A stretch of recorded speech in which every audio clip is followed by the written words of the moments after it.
সকাল থেকে ভিডিওটা শুরু করলাম আজকে। সকালে নাস্তা বানিয়ে নিলাম।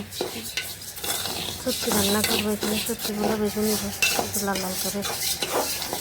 সত্যি ভাজা হয়ে গেছে, এখন নামিয়ে নেব, নামিয়ে দিয়ে নেব। এদিকে দুধ জাল করে নেব। দুধ বসিয়ে দিলাম, দিয়ে দিলাম তেজপাতা, দারচিনি, লবণ, চিনি এগুলো দিয়ে এখন বেশ কিছুক্ষণ জাল করবো। আসসালামু আলাইকুম, সবাই কেমন আছেন? আলহামদুলিল্লাহ আমরা ভালো আছি। এই সত্যিগুলো একটু দিয়ে নিব। এখন দুধ জাল করা হয়ে এসেছে, দুধ জাল করা হয়ে গেছে, এখন সত্যিগুলো দিয়ে দিব। এগুলো দিয়ে বেশ কিছুক্ষণ জাল করে নিব। এই যে সত্যি রান্না হয়ে এসেছে, আর কিছুক্ষণ জাল করে নামিয়ে নিব।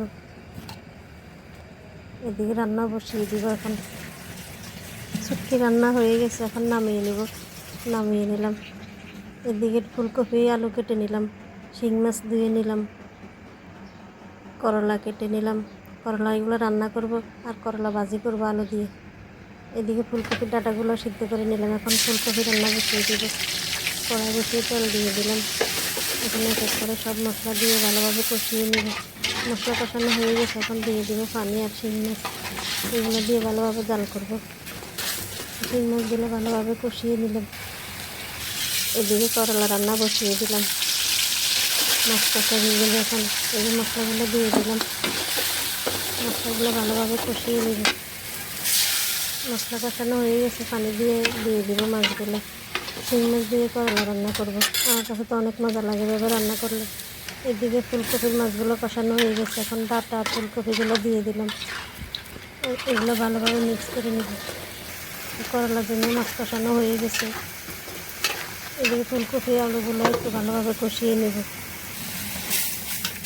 এখন করলা দিয়ে দিব। মাছ কষানো হয়ে গেছে, করলার সাথে দুটো বরবটি দিয়ে দিলাম, একটা আলু দিলাম কুচে। এভাবে রান্না করলে অনেক মজা লাগে খেতে। করলা টমেটো দিব করলা কষানো হয়ে গেলে। এদিকে ফুলকপি আলুও কষানো হয়ে এসেছে, আর একটু ভালোভাবে কষিয়ে নেব। যেহেতু আনসিজনের কপি একটু শক্ত শক্ত লাগে। কপিও কষানো হয়ে এসেছে, এখন একটু জিরার গুঁড়ি দিয়ে দিব, একটু পানি দিয়ে দিব। এগুলো এখন ভালোভাবে মিক্স করে দিব।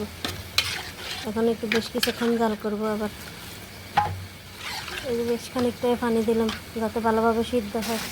এদিকে করলাও কষানো হয়ে গেছে, করলার মধ্যে দিয়ে দিব টমেটো, একটু জিরের গুঁড়ি দিয়ে দিলাম, পানি। এগুলো দিয়ে ভালোভাবে মিক্স করব, বেশ কিছুক্ষণ জাল করব। দুই তরকারি রান্না হয়ে গেছে, হয়ে এসেছে, আর কিছুক্ষণ জাল করে নামিয়ে নিব। করলা শুকিয়ে নিব একেবারে। এদিকে কপিও হয়ে এসেছে, নামিয়ে নেব কপি। আর শুকাবো না কপি, একটু জল জল রাখবো। তো কপি রান্না রেডি, নামিয়ে নিলাম। অনেক সুন্দর হয়েছে কপির কালারটা। এদিকে করলা ভাজি বসিয়ে দিব। এখন কড়াই বসিয়ে তেল দিয়ে দিলাম। এখন দিয়ে দিব রসুন বাটা, লবণ, একটু হলুদের গুঁড়ো। এগুলো ভালোভাবে কষিয়ে করলা দিয়ে দিলাম। করলাগুলো ভালোভাবে মিক্স করে নেব, বেশ কিছুক্ষণ জাল করব। মিক্স করে নিলাম মশলার সাথে। এদিকে করলা রান্না হয়ে এসেছে, আর একটু শুকিয়ে নামিয়ে নেব। করলা রান্না রেডি। করলা রান্নাটা অনেক সুন্দর হয়েছে। এদিকে ভাজিও হয়ে গেছে, দিয়ে দিলাম কয়েকটা কাঁচামরিচ। কাঁচামরিচ এখন ভালোভাবে মিক্স করে দেবো, বেশ কিছুক্ষণ জাল করবো। এই যে বেশ কিছুক্ষণ জাল করা লাগবে করলা ভাজি। করলা ভাজিও হয়ে এসেছে, আর কিছুক্ষণ জাল করে নামিয়ে নেব।